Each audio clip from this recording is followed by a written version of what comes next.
If your feet fall apart around 100 to 160 BPM, you tense up, you lose your timing, or you just feel like you're fighting the pedals. Well, it's probably not your stamina or your willpower. It's that nobody ever really showed you the motion that actually works in that range. I spent the last few years helping drummers build this up cleanly and consistent. It's not just like throwing drills at them, but actually correcting the actual motion.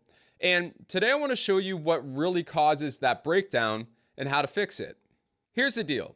Every drummer knows there's a leg technique, right? Every drummer knows there's an ankle technique. But really what nobody talks about is the transition between the two. And that's where everything seems to break down. So you want to think of your foot like a car engine, right? First gear is your full leg, works great at slower speeds. And third gear is like the ankle motion. Perfect when things start to get faster. But if you try to go from first straight to third, well, what happens? You stall, you grind out, and the system can't keep up. And that's what a lot of drummers are doing at mid-tempo. You see, they're trying to play fast with the wrong mechanics, and as a result, it just feels awful. So you're stuck in a range where your brain really wants to use ankle, but your foot doesn't know how to shift into it smoothly yet. And so I dealt with this too. Like there was a time in my drumming where I could play 180 plus BPM, no problem. But then when it came to the mid-tempo stuff, I'd crash and burn around 140 or so. And so it didn't really make sense to me. I thought I was broken, right? It wasn't actually a speed issue. It was a mechanics issue. And your body, of course, doesn't like kind of being in between in limbo.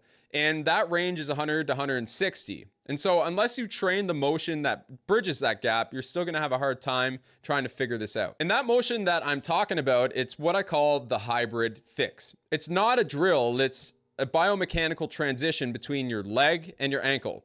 Just enough to start the stroke and just enough to let the ankle guide the rebound and to be able to have enough control to actually stay loose while the pedal does the rebound and most of the work. That way you're not trying to caveman stomp it. You're actually shifting that gearbox nice and smoothly. And so it's a feel-based motion. And once that clicks through, then of course you do a lot less thinking about it. And you just play, right? And that mid-tempo tension, well, it's gone. You've probably felt this, right? So one foot starts twitching.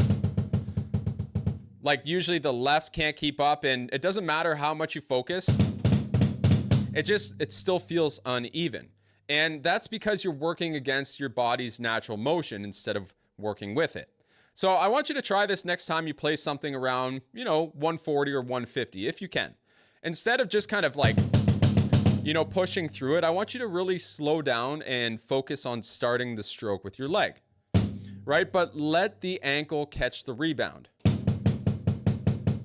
And I don't want you to force it either, but just let them blend, right? That's what we train inside of our hybrid zone, and that's how you fix sloppy, inconsistent footwork in the most frustrating tempo range.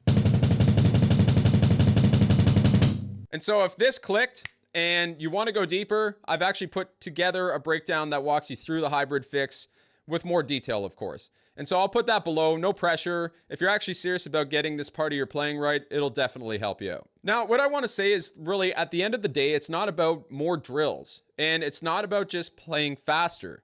It's actually about building the right motion for the specific tempo range. And a lot of drummers were just never really taught how to do that.